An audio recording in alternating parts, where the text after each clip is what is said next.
નમસ્કાર દર્શક મિત્રો, આપ જોઈ રહ્યા છો સીડી ન્યૂઝ ચેનલ ધ્રાંગધ્રા. સીડી એટલે કરપ્શન ડિસ્ટ્રોયર, હંમેશા સત્યની સાથે.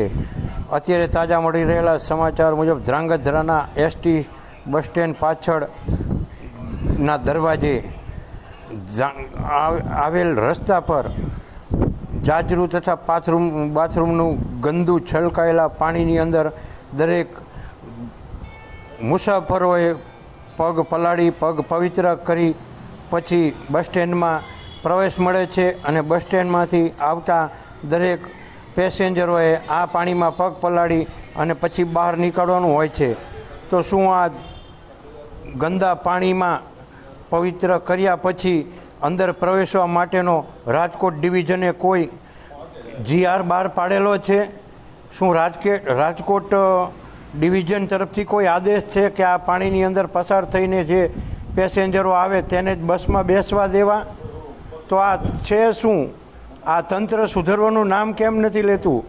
અને ધ્રાંગધ્રા એસટી સ્ટેન્ડની અંદર જેટલા અધિકારીઓ છે તેઓ પોતાની ખુરશી સાથે ફેવિકોલ ચીટકાવીને બેસી રહે છે કે આ દરવાજેથી કોઈને આવવા જવાનું થતું નથી? કેમ કોઈના ધ્યાને આ સમસ્યા આવતી નથી તે પણ જાણવું રહ્યું. અને આ બસ સ્ટેન્ડની અંદર આ સિવાયની કેટલી બીજી અંધાધૂંધી ચાલી રહી છે તે પણ હવે સીડી ન્યૂઝ ચેનલ દ્વારા તેની મુલાકાત ખાસ કરીને લેવામાં આવશે તથા એસટી સ્ટેન્ડના મેનેજરશ્રીનો પણ ઇન્ટરવ્યૂ લેવામાં આવશે. તો પબ્લિકને પડી રહેલી મુશ્કેલીઓનો હલ કાઢવા માટે તો આ અધિકારીઓ પોતાની ખુરશીઓ પર બેઠા હોય છે અને સરકારી પગાર ખાતા હોય છે. તો પછી આ થઈ શું રહ્યું છે ધ્રાંગધ્રાની અંદર?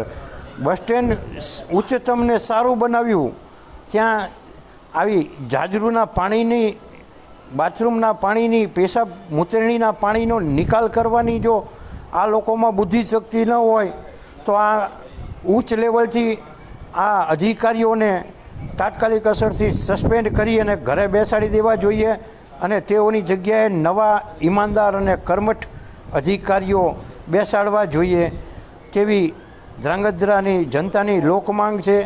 હવે જોઈએ છીએ કે ધ્રાંગધ્રાનું એસટી તંત્ર આ નિંભર વર્તાવ કરવામાંથી ક્યારે ઊંચું આવે છે અને આ પબ્લિકને પડી રહેલી સમસ્યાનો હલ કાઢે છે.